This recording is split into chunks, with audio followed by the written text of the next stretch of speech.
July 23, 1945. 2:47 p.m. Tokyo Bay. Korvettenkapitän Hans Weber stood on the deck of what remained of the Imperial Japanese Navy's harbor, watching something that made his stomach turn.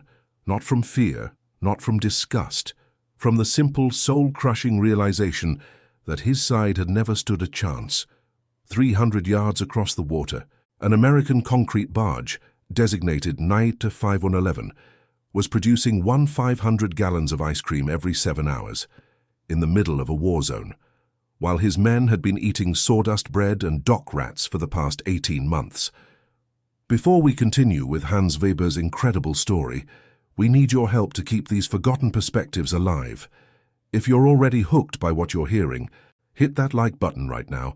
It tells YouTube to share this with more people who care about real history. Subscribe to this channel so you never miss another story of the machinery and psychology that decided World War II. And here's something we love. Drop a comment below and tell us where you're watching from. Your country, your city. We have viewers from Buenos Aires to Berlin, from Manila to Montreal. Did your grandfather serve? Do you have a connection to this war? We want to hear from you. Now back to Tokyo Bay, July 1945, where Hans Weber was witnessing the final proof that Germany had surrendered to the right side. Weber was 31 years old.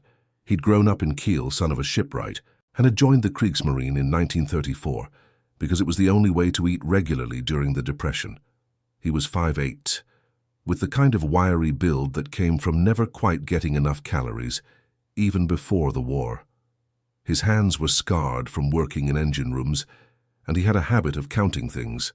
Rivets, waves, days, that had started in 1943 when counting became the only way to convince himself time was still moving forward. He'd survived the Atlantic. He'd survived the evacuations from Courland. He'd even survived being loaned to the Japanese Navy as a technical advisor in early 1945, part of a desperate last-ditch technology exchange that everyone knew was pointless. Germany had surrendered on May 8th. Japan would follow within weeks. Weber was one of 347 German naval personnel scattered across the Pacific, waiting to be processed as prisoners of war, trying to understand how everything had gone so catastrophically wrong. The ice cream barge had arrived 3 days ago. Weber had watched American sailors unload it. No, that wasn't quite right. He'd watched American sailors complain about unloading it, complain that the chocolate flavor was better than the vanilla, complain that the serving temperature was 2 degrees too warm, complain that they'd only gotten ice cream twice this week instead of 3 times. Men who had never missed a meal in their lives complaining about frozen dessert flavors. Weber had not eaten ice cream since 1939. The problem wasn't that Germany had lost. Weber had known they would lose since Stalingrad, had suspected it since they failed to take Moscow, had perhaps sensed it from the very beginning when he'd seen the production reports that nobody was supposed to talk about. Germany could build 11 U-boats per month at peak production. America was building 1 destroyer every 5 days. The problem wasn't even the fighting. Weber had lost friends, real friends, men whose full names and hometowns he could recite from memory even now. Lieutenant zur See Friedrich Hartmann from Bremen, who'd wanted to open a bookshop after the war. Maschinenmat Otto Kessler from Hamburg, who'd promised his daughter he'd teach her to sail. Both dead in the North Atlantic, both drowned when their U-boat was depth-charged in April 1943, both buried in water so deep their bodies would never be recovered. The problem was that he'd thought they were fighting a war. He watched another American sailor walking past with an ice cream cone, casually eating it while reading a comic book. This was something else entirely. This was industry. This was abundance. This was a nation so wealthy, so powerful, so utterly beyond the comprehension of the German war machine that they built concrete ships whose sole purpose was producing frozen dessert for troops who'd been eating steak and eggs for breakfast. Weber pulled a cigarette from his pocket, American tobacco, given to him by a guard who'd felt sorry for him, and lit it with shaking hands. The cigarette was better than anything he'd smoked in 5 years of war. The guard had given it to him casually, the way you'd give someone a piece of scrap paper. He probably had a carton in his footlocker, probably complained when his brand wasn't available. Between January 1943 and May 1945, German U-boat crews had operated on iron rations of 100 calories per day. Toward the end, it had dropped to 400. Men had developed scurvy, rickets, their teeth had fallen out. They'd eaten leather boots during emergencies and considered it a victory. American submariners got 200 calories per day, with ice cream for dessert. Weber had seen the statistics. He'd been in naval intelligence before being reassigned, and he'd seen reports that his superiors had kept carefully classified. Not because they revealed German weaknesses, everyone knew about those, but because they revealed American strengths that were so overwhelming they destroyed morale faster than any military defeat. The United States had produced 300 Rose-Aaron aircraft during the war. Germany had produced 119,000. The United States had produced 88,000 tanks. Germany had produced 29,000. The United States had produced 5,000 merchant ships. Germany had sunk 3,000 of them, and America had built 8,000 more to replace them, while also constructing 2 complete ice cream barges and shipping them to the Pacific. The numbers weren't even close. It had never been close. The entire German war effort, all the sacrifice, all the propaganda about will and spirit and the triumph of dedication, had been aimed at an enemy who considered frozen dessert production a vital component of military logistics. Friedrich Hartmann had died believing in victory. He died in freezing water, in the dark, crushed by pressure, because he'd believed that sacrifice and courage mattered more than industrial capacity. Weber had promised Friedrich's family he'd bring him home. He'd written the letter in 1943, careful and formal, explaining that their son had died bravely in service to the fatherland.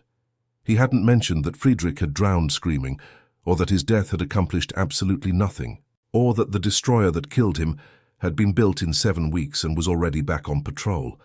He definitely hadn't mentioned ice cream barges. The first time Weber had understood, really understood, what Germany was facing had been in November 1943. He'd been assigned to Naval Intelligence Headquarters in Berlin, analyzing captured documents from a sunken American merchant vessel. Standard procedure: check manifests, identify military cargo, assess strategic importance. The manifest had included 50 00 pounds of coffee, 12 00 pounds of chocolate, 3 00 pounds of cigarettes, 800 pounds of chewing gum, for a single Liberty ship headed to a forward supply base for morale purposes. Weber had done the math. That single merchant ship was carrying more luxury goods than the entire Kriegsmarine would receive in 6 months, and America was building 3 Liberty ships per day. He'd shown the manifest to his commanding officer, Fregattenkapitän Ernst Müller, a career naval officer from Rostock, 47 years old, veteran of World War I, Iron Cross First Class, a man who dedicated his entire adult life to German naval power. Müller had looked at the manifest for exactly 4 seconds. Then he'd opened his desk drawer, pulled out a bottle of schnapps, real schnapps, not the industrial alcohol substitute they'd been drinking since 1942, and poured 2 glasses. "We're going to lose," Müller had said, not asked, stated. Weber had nodded. They'd drunk in silence.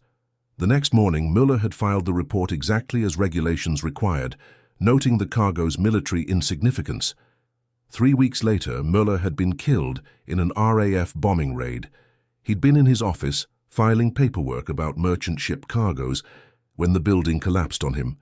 He was survived by a wife and 2 daughters in Rostock, who would spend the next 2 years fleeing from the advancing Red Army.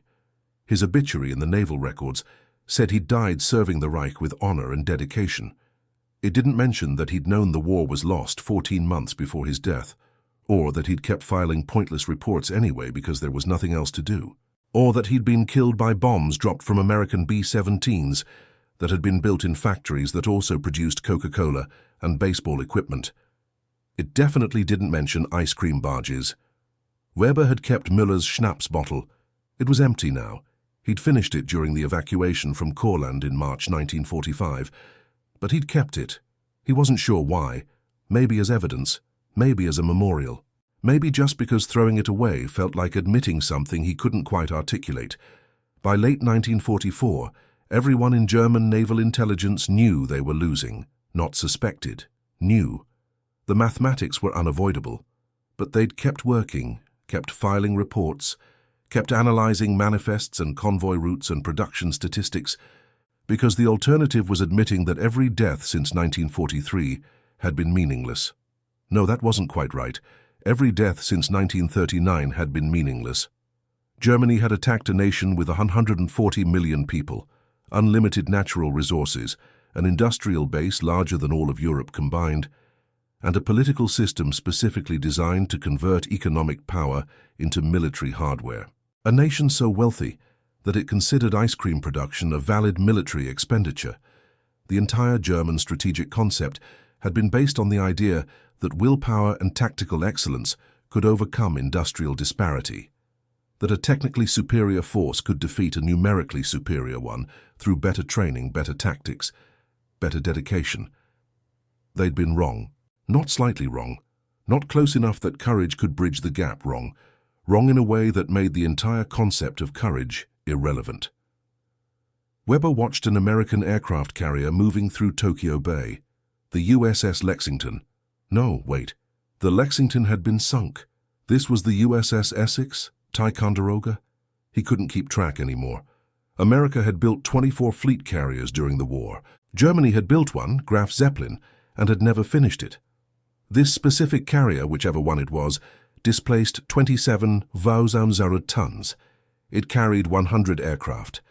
Its crew of 400 men ate better than German U-boat commanders. Its pilots got steak twice a week. Weber knew this because he'd interviewed American prisoners in 1944, back when Germany was still capturing prisoners, back when they'd still been pretending they were fighting a normal war. The prisoners had complained about the food. Specifically, they'd complained that the steak was sometimes overcooked. Weber had been eating turnip soup and black bread for breakfast. The American pilot had complained about overcooked steak. The pilot's name had been Lieutenant James Morrison from Seattle, Washington. He was 23 years old, 6'1", played something called baseball before the war, and had a girlfriend named Betty, who wrote him letters every week that arrived with miraculous regularity, despite being sent across 6,000 miles of ocean. He'd been shot down over the Baltic, rescued by a German patrol boat and treated for his injuries before being sent to a POW camp. During the interview, Morrison had been polite, professional, and completely confident that America would win the war. Not hoped, not believed, known. "We're just going to keep building stuff until you run out," Morrison had said. "It's not personal.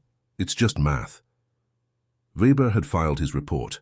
Prisoner demonstrates high morale, well-fed and equipped, no indication of supply shortages or strategic concerns. Recommend continued intelligence gathering. What he hadn't written, prisoner is probably correct, we've already lost. We're just too committed to stop dying. Morrison had survived the war.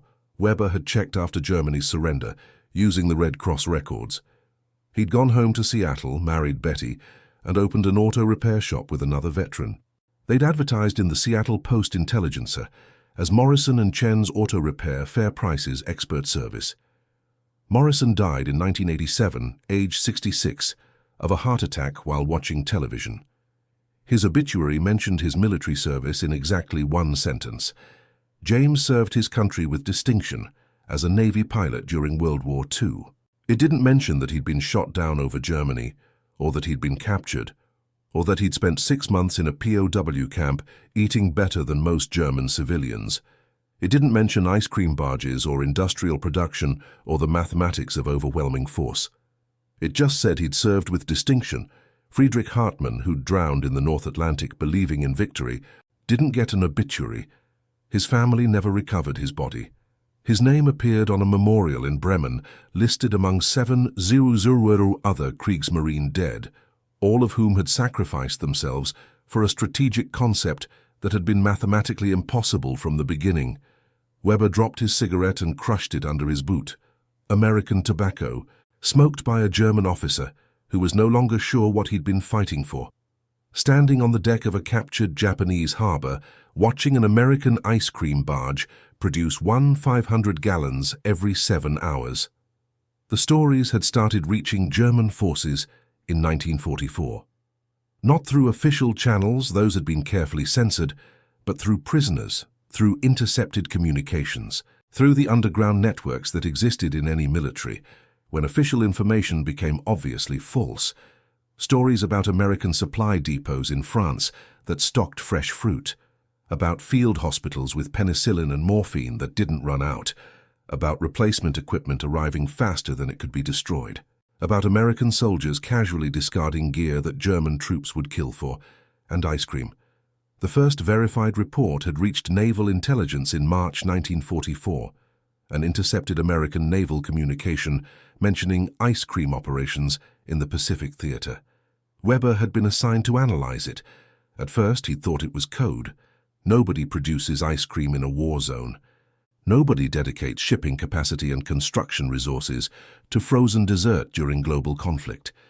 It had to be referring to something else, weapons systems, supply operations, something strategically significant. So he'd cross-referenced it with other captured documents, supply manifests, construction reports, witness statements from prisoners. It wasn't code. The United States Navy had taken a concrete barge, one of dozens they'd built from aggregate and cement, because steel was needed for warships, and converted it into a floating ice cream factory. It could produce 10 gallons per shift. It was stationed in the Pacific, servicing aircraft carriers and battleships, ensuring that American sailors who were fighting Japan could get regular access to frozen dessert, while German sailors were eating rats. Weber had written his report. He'd documented everything. He'd included calculations showing that the resources used to build and operate one ice cream barge could have produced 3 U-boats or 70 fighter aircraft or 800 trucks or any number of actually useful military assets. The report had been classified immediately, too damaging to morale. Not because it revealed American strength, everyone knew Americans were strong, but because it revealed the type of strength, the kind that didn't just defeat enemies, but humiliated them. The kind that won wars while simultaneously producing luxury goods for their troops.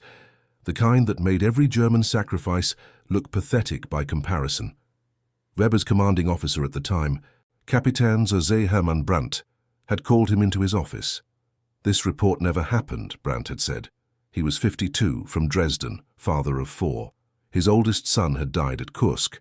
His second son was serving on the Western Front. Brandt looked like he hadn't slept in weeks. Do you understand? Nobody can know about this. Sir, it's just ice cream. It's not ice cream. Brandt's voice had been quiet, almost gentle. It's proof. Proof that we're not fighting a war economy. We're fighting an economy that's still producing civilian luxuries while also outproducing our entire military-industrial complex. If this gets out, if the men understand what we're really facing... He'd trailed off. They'd both known what would happen. Morale would collapse. Faster than it was already collapsing. Men would start questioning why they were dying for a cause that had been mathematically impossible from the start. File it in the restricted archives, Brandt had said. Maybe historians will find it interesting. Someday. Brandt had been killed 2 months later during a bombing raid on Kiel. All 4 of his children had survived the war. His youngest daughter, Anna, had emigrated to America in 1951 and married an accountant from Chicago. She'd lived in a suburb with central heating and a refrigerator that could make ice cream. She'd never known her father had died partially because he'd tried to suppress information about American ice cream production. History was funny that way. But the stories had spread anyway. Soldiers talked. Prisoners talked. And as Germany's position deteriorated in late 1944, as the front lines collapsed and supply systems disintegrated, and the Ardennes offensive failed, and the Rhine was crossed and Berlin was surrounded, the stories about American abundance became impossible to suppress. They were eating chocolate in France, fresh vegetables, real coffee. They had cigarettes they traded casually to German prisoners, like they were worthless. They threw away socks with small holes in them. They complained about mail delays when letters took more than 3 days to arrive, and they had ice cream barges. For German soldiers who'd been eating ersatz bread made from sawdust and chestnuts, who'd been wearing uniforms until they literally fell apart, who'd been smoking dried leaves because tobacco hadn't been available since 1943, the stories were devastating. Not because they were afraid of American weapons. They'd faced American weapons and survived. Sherman tanks could be destroyed. B-17s could be shot down. Marines could be killed, but you couldn't fight an industrial base. You couldn't defeat an economy. You couldn't overcome a nation so wealthy that it produced frozen dessert in war zones as a matter of routine policy. You could only surrender and pray they were merciful. In April 1945, Weber had been assigned to evaluate captured American supply documents from the Western Front, standard analysis, identify patterns, assess logistics, determine vulnerabilities. There were no vulnerabilities. American supply lines were running so efficiently that forward units were complaining about excess inventory. Not shortages, excess. Too much food, too much ammunition, too many replacement parts. So much material was arriving that they couldn't store it fast enough. One document, a routine logistics report from First Army, mentioned that a supply depot in Belgium had to dispose of 4,000 pounds of fresh vegetables because they'd exceeded storage capacity, and the food would spoil before being distributed. 4,000 pounds of fresh vegetables. Thrown away. Weber had done the comparison. That single disposal represented more fresh produce than an entire German infantry division would receive in a month. Thrown away because they had too much. He'd filed the report. Nobody had read it. By April 1945, naval intelligence was basically non-functional. Germany was collapsing. The Soviet army was 30 miles from Berlin. Hitler was hiding in a bunker issuing orders to armies that no longer existed. Filing logistics reports about American vegetable disposal was technically still Weber's job, but everyone understood it was pointless. The war was over. Germany had lost.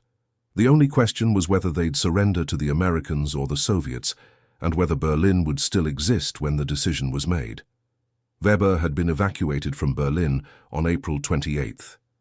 He'd been part of a last-minute technical mission to Japan, a desperate attempt to share torpedo technology that Japan no longer had the industrial capacity to produce. He'd left from a military airfield outside Berlin while the city burned, flying east on what was probably one of the last functional German aircraft capable of making the journey. He'd watched Berlin disappear beneath him, smoke rising from 1,000 fires.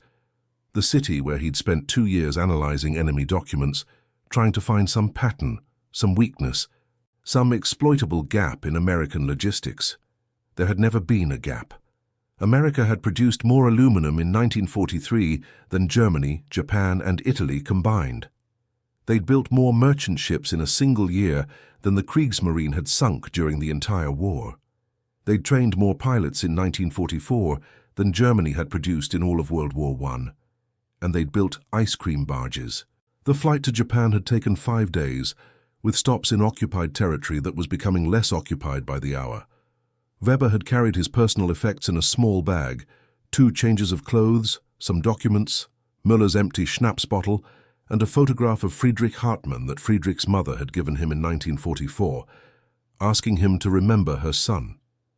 He'd kept the photograph. He'd remembered. But he wasn't sure anymore what he was supposed to remember.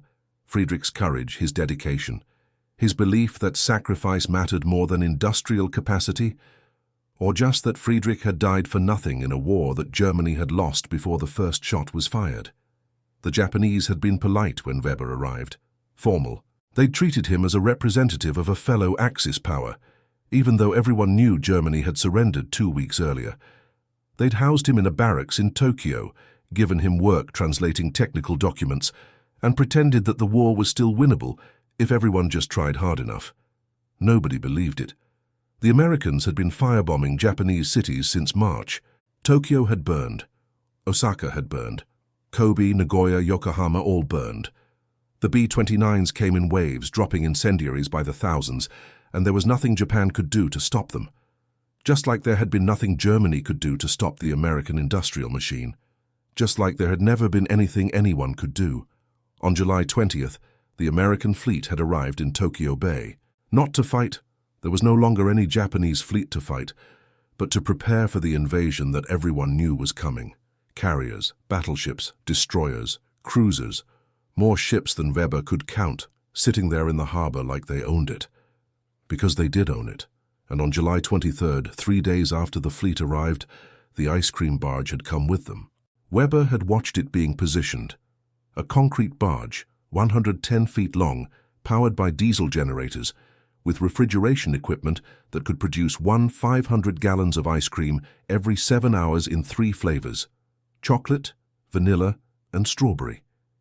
American sailors had lined up for it, hundreds of them, standing in the summer heat, waiting patiently for their ice cream ration, chatting and joking like they were at a county fair instead of in a recently captured enemy harbor.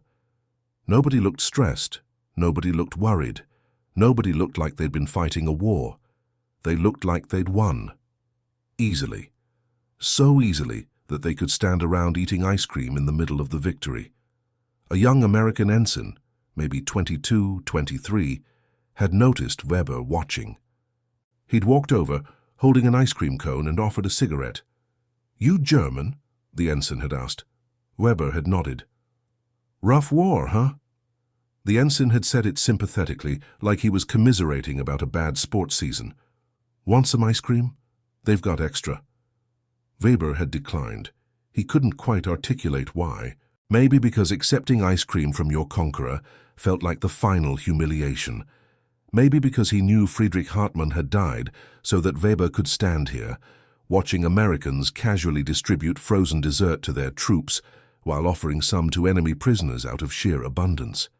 Maybe because eating the ice cream would mean admitting something he didn't want to admit. "Suit yourself," the ensign had said. "Welcome to the winning side, I guess." He'd walked away, casual, friendly, completely unbothered by the presence of enemy personnel, because what threat could they possibly pose to a nation that built ice cream barges?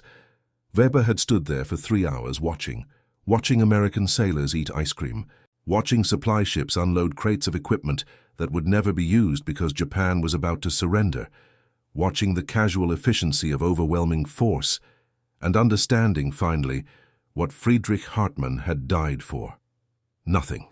Absolutely nothing. Germany had never been fighting a war. They'd been fighting an economic system, and economic systems don't care about courage, or sacrifice, or tactical brilliance, or any of the things that military academies teach matter in warfare.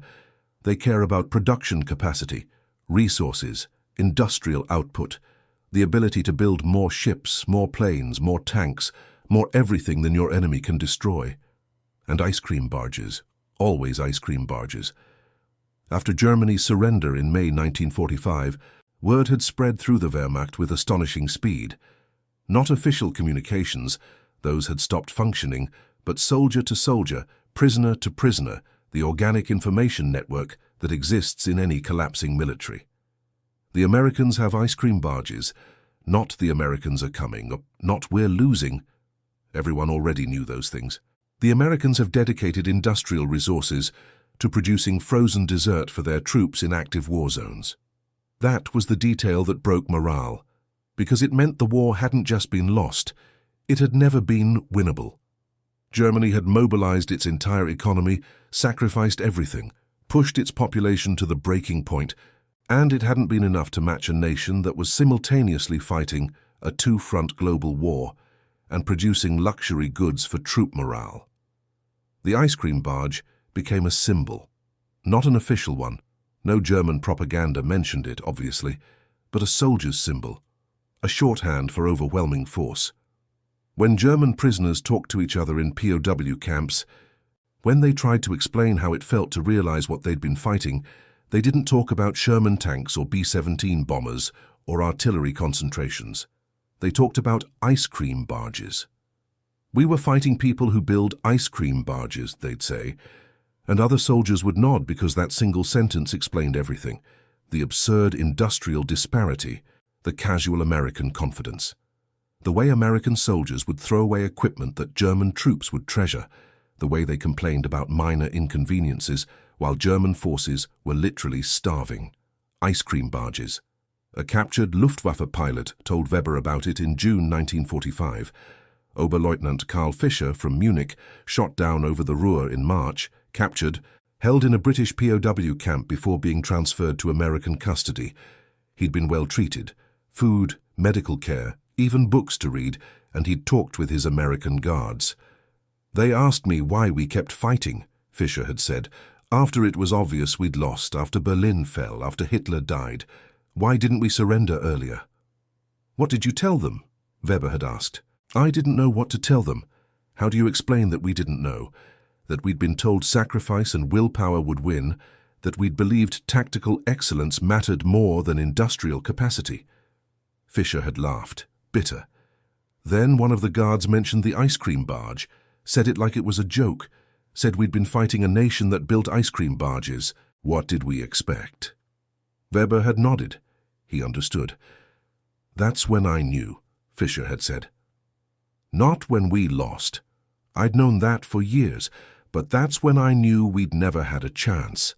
Not from the beginning, because we were fighting a war and they were just managing resources, like it was a production problem, not a military conflict.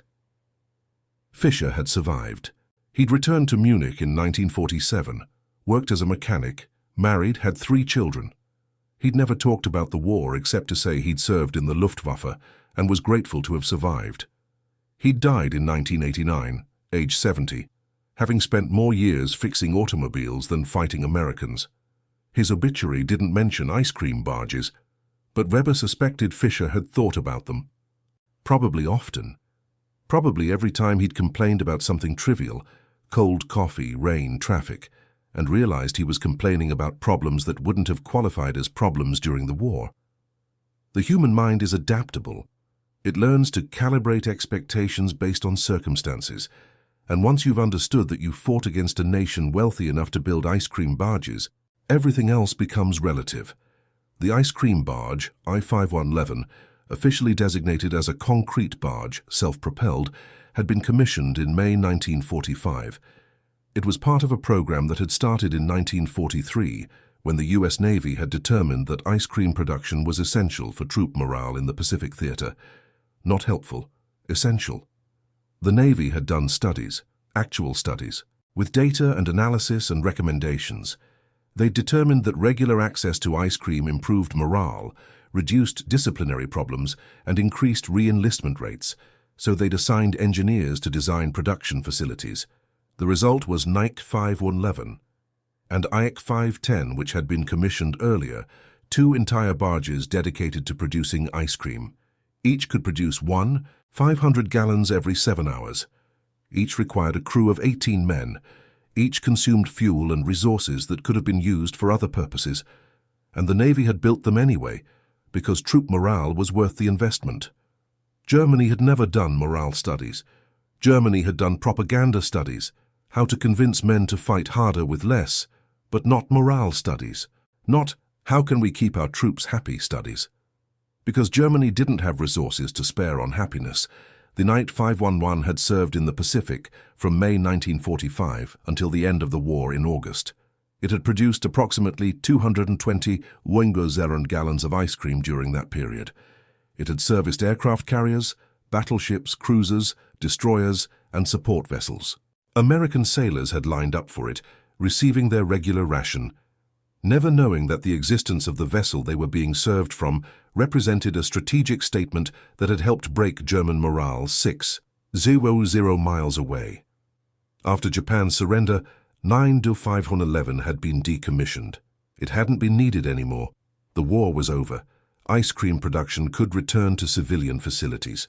The concrete barge had been towed to a naval yard, stripped of its equipment, and eventually sold for scrap in 1948.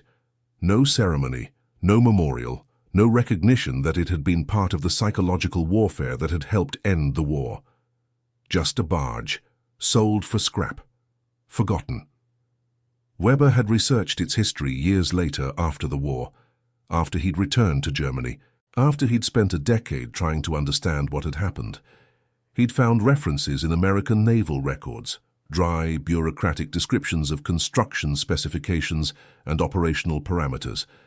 Nothing about morale, nothing about psychological impact, nothing about how captured German prisoners had reacted when they'd heard about ice cream barges, or how that information had spread through POW camps, or how it had contributed to the final collapse of German military resistance. Just, Concrete barge, self-propelled, commissioned May 1945, decommissioned September 1945, sold for scrap 1948. History reduced to logistics. But Weber remembered, and he suspected other German veterans remembered too, even if they never talked about it. The moment when they'd realized what they'd been fighting. Not just an enemy army, but an economic system so overwhelmingly powerful that it could wage global war while simultaneously improving quality of life for its military personnel. Ice cream barges. Always ice cream barges.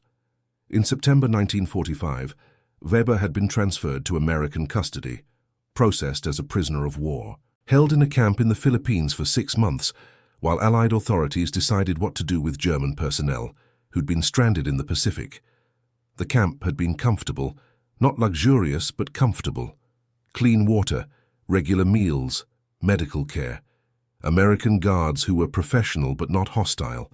Nobody was tortured, nobody was starved, nobody was executed. Weber had gained 17 pounds during his 6 months in the camp. 17 pounds. After 5 years of war had left him perpetually undernourished, he'd gained weight as a prisoner of war, because American prisoner rations were better than German military rations had ever been. He'd been repatriated to Germany in March 1946, shipped back on an American transport vessel, standing on the deck as Europe appeared on the horizon, wondering what he was returning to. His hometown of Kiel had been bombed flat. His parents were dead, killed in a 1944 air raid. His younger sister had fled east and hadn't been heard from since. He had no job, no prospects, no future except whatever he could build from the ruins, but he was alive, which was more than Friedrich Hartmann could say, or Ernst Möller or Hermann Brandt, or 5-3 million other German military personnel who died during the war. Weber had walked off the transport ship in Hamburg, or what was left of Hamburg, carrying the same small bag he'd taken to Japan. 2 changes of clothes, some documents, Müller's empty schnapps bottle, and Friedrich Hartmann's photograph. He'd stood in the ruins of Germany and tried to understand what the past 6 years had been for. He couldn't, but he knew one thing. He'd fought a nation that built ice cream barges, and he should have known from the beginning that was a fight he'd never win. Weber had settled in Bremerhaven. It hadn't been his hometown, but Kiel was too damaged, too full of memories. He'd needed somewhere new, somewhere he could start over without constantly being reminded of what he'd lost. He'd found work as a marine engine mechanic. His pre-war training had been useful. His wartime experience had made him expert. He'd repaired diesel engines for commercial fishing vessels, cargo ships, tugboats. Honest work, quiet work, work that didn't involve counting dead friends or analyzing enemy logistics or filing reports about industrial capacity that nobody wanted to read. He'd married in 1949. Greta, a widow from Bremen whose husband had died at Stalingrad. They'd understood each other, both survivors, both damaged, both trying to build something normal from the wreckage. They'd had 2 children, Peter, born in 1950, Anna, born in 1952. Weber had taught them to work with their hands, to understand engines, to appreciate the small things, hot meals, warm clothes, peaceful nights. He'd never told them about the war, not the real war, not ice cream barges or logistics reports, or the moment he'd understood Germany had lost before the fighting even started. He'd said he'd served in the Navy. That was all. His children had grown up in the Federal Republic of Germany, in the economic miracle of the 1950s and 60s, in a country that was rebuilding itself with American assistance. They'd eaten well, gone to good schools, had opportunities Weber had never imagined during the war years. They'd never known what it was like to be hungry, really hungry. Rat-eating, sawdust bread. Count your calories because there won't be more tomorrow hungry. Weber had been grateful for that, if nothing else, if the entire war had been pointless, if all those deaths had accomplished nothing, at least his children wouldn't starve. That was worth something, wasn't it? In 1973, a historian from the University of Hamburg had contacted Weber. Research project on naval intelligence during World War II. Would Weber be willing to be interviewed? Weber had declined initially. He didn't want to talk about it. What was there to say? Germany had lost. Everyone knew Germany had lost. Did the details matter? But the historian had been persistent, and Weber had been 60 years old, retired, sitting in a small apartment in Bremerhaven with not much to do except repair boat engines for friends and watch his grandchildren grow up. So eventually he'd agreed. The interview had lasted 3 hours. The historian, Dr. Heinrich Wolff, 38, never served in military, born after the war ended, had asked about intelligence operations, document analysis, strategic assessments. Weber had answered honestly. He'd described the manifests, the production reports, the overwhelming evidence that Germany had been fighting an unwinnable war. He'd talked about Müller and Brandt and Fischer. He'd described the moment in November 1943 when he'd first understood what Germany was really facing, and he'd mentioned the ice cream barge. Dr. Wolff had stopped taking notes. "I'm sorry? Could you repeat that?" "Ice cream barge. The Americans built concrete barges that produced ice cream in the Pacific Theater for troop morale." "How much ice cream?" 1,500 gallons every 7 hours. 2 barges, while we were eating rats." Dr. Wolff had stared at him. Then he'd started laughing. Not mocking, not cruel, but the kind of laugh that comes when something is so absurd you can't process it any other way. "That's..." Dr. Wolff had struggled for words. "That's the most perfect metaphor for the strategic imbalance I've ever heard." "It wasn't a metaphor," Weber had said quietly. "It was real. They actually built them, while we were starving."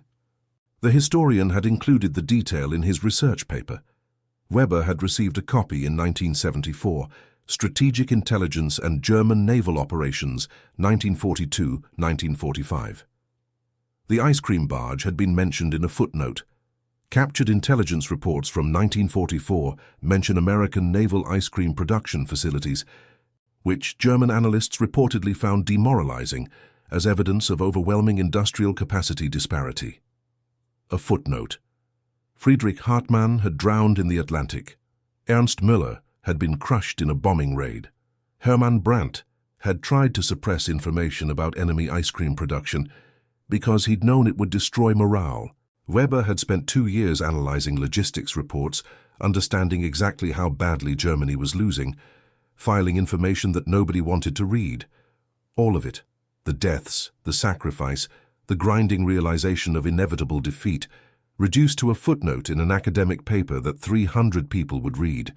That was history. That was how the world remembered.